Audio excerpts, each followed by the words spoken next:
Merhaba hanımlar, Peri Örgü Evi YouTube kanalıma hoş geldiniz. Ben Eriş Pembe. Sizlerle bir model çalışması yapacağız. Bu videoda modelimizi örgülerinizden kalan iplerinizle yapabilirsiniz. İsterseniz tek renkle çalışabilirsiniz. İsterseniz bu videodaki gibi benim gibi iki renkle yapabilirsiniz. Diğer örgülerden kalan iplerinizi değerlendirmek için çok uygun bir model. Modelimiz 3 ilmeğin katlarından oluşuyor. İlmeklerimi atıp hazırladım. Ters yüzden de bir sıra ters örgü ördüm.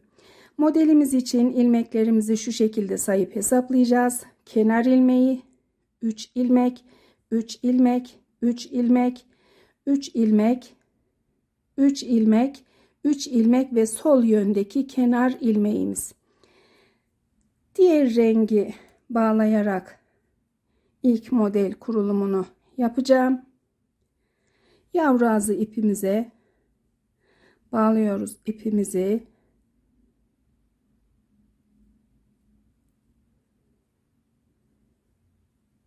Bu şekilde sonuna kadar buraya kadar yerleştirdim. Yavru ağzı rengi bırakıyoruz. Gri renkle başlıyoruz model kurulumuna. Kenar ilmeğimi örüyorum.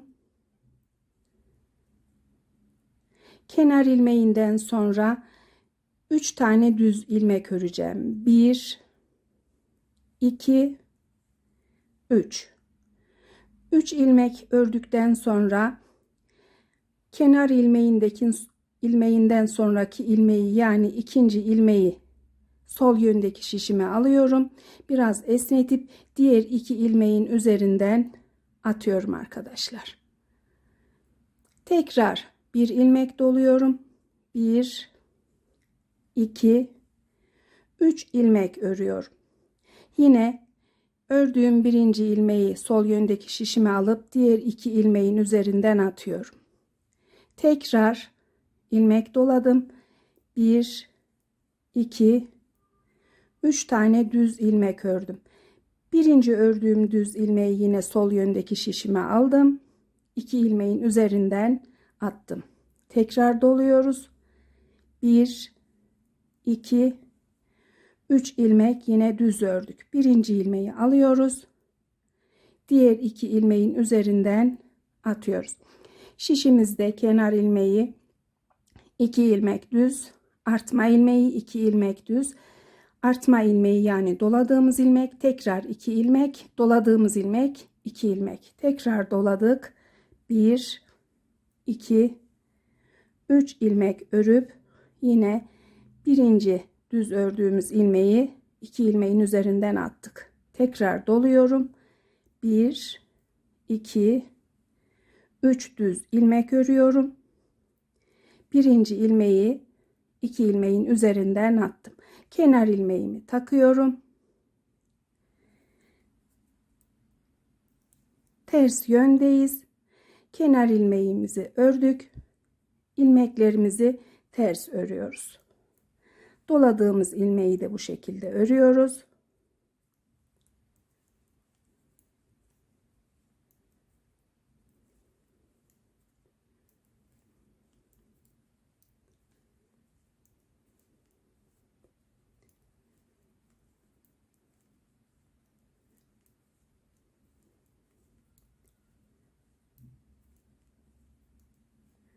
Tamamlıyoruz sırayı.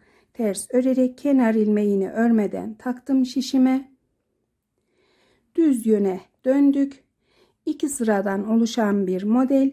Gri ipimizi bırakıp tekrar yavru ağzı ipimizi alıyoruz. Bu gri ipimizi yavru ağzı ipin üzerinden atıyorum. Kenar ilmeğini örüyorum. Modelimizde şimdi yerlerini değiştireceğiz. Çoğalan yeleğimi de göstermek istiyorum. Modelimiz verev olarak devam edeceği için ikinci sırada daha farklı bir kurulum yapıyoruz.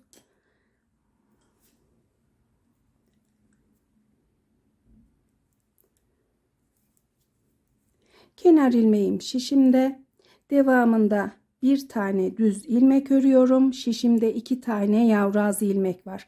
2 ilmekten sonra bir ilmek doluyorum. Devamında 1, 2, 3 ilmek örüyorum. 3 ilmeği bir önceki sırada doladığım ilmeğin iki yanına birer tane ekleyerek oluşturduk. Yine ilk ördüğümüz düz ilmeği alıp diğer 2 ilmeğin üzerinden atıyoruz. Bir ilmek doluyorum. 1, 2, 3 ilmek ördük. Birinci düz ilmeği yine ikisinin üzerinden attık. Tekrar doladık. 1, 2, 3 ilmek düz örüp yine ilk ilmeği diğer ikisinin üzerinden atıyoruz. Doluyorum. 1, 2, 3 ilmek örüyorum. Tekrar birinci ilmeği alıp diğer 2 ilmeğin üzerinden attık.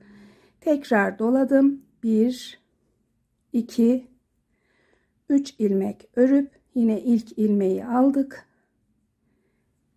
Bu defa kaçırdık. Yeniden öreceğiz.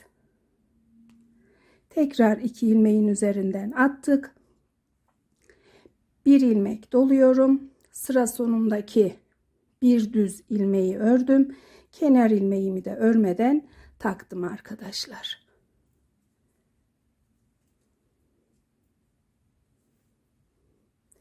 Ters yüzdeyiz. Yine kenar ilmeğimizi örüp tüm ilmeklerimizi ters örüyoruz.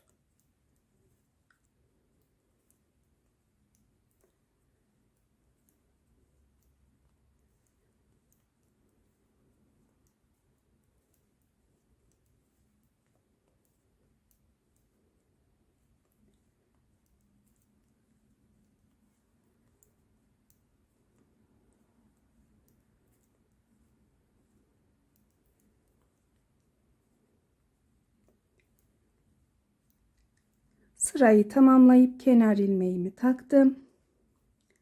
Örmeden aldım. Şimdi yeniden gri ipimizi alıyoruz. Kenar ilmeğimizi örüyoruz. Daha sonra ilk sırada yaptığımız gibi 1, 2, 3 tane düz ilmek örüyoruz. Ördüğümüz kenar ilmeğinden sonraki düz ilmeğimizi yine 2 ilmeğin üzerinden atıyoruz. Tekrar bir ilmek doluyoruz. 1, 2, 3 ilmek düz ördük. Tekrar üzerinden attık.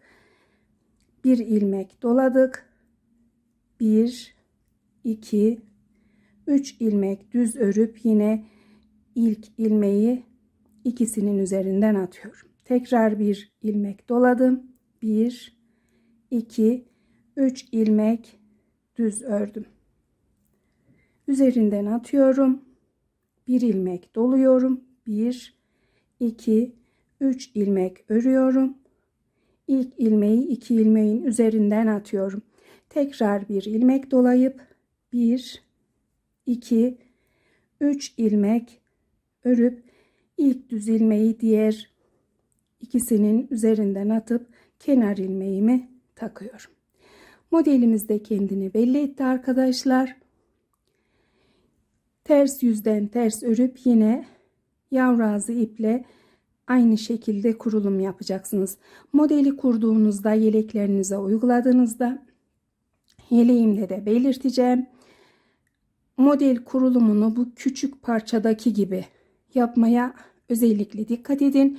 Açan bir model, eğer bu sırada modeli aynı şekilde 3 ilmekle başlayıp 3 ilmek ve 3 ilmekle bitirmezseniz biraz bazı arkadaşlar da çoğalma yaptığını söyleyenler oldu ama aynı şekilde kurulum yaptığınızda yeleğimde de gördüğünüz gibi ilmek sayım aynı. İki yönde de herhangi bir şekilde artma, kayma yok arkadaşlar. Yelekte de ayrıntılı şekilde tarif ettim sıralarını. Yeleğimde bitince yayınlayacağım. Beni izlediğiniz için teşekkür ediyorum. Kolay gelsin hepinize.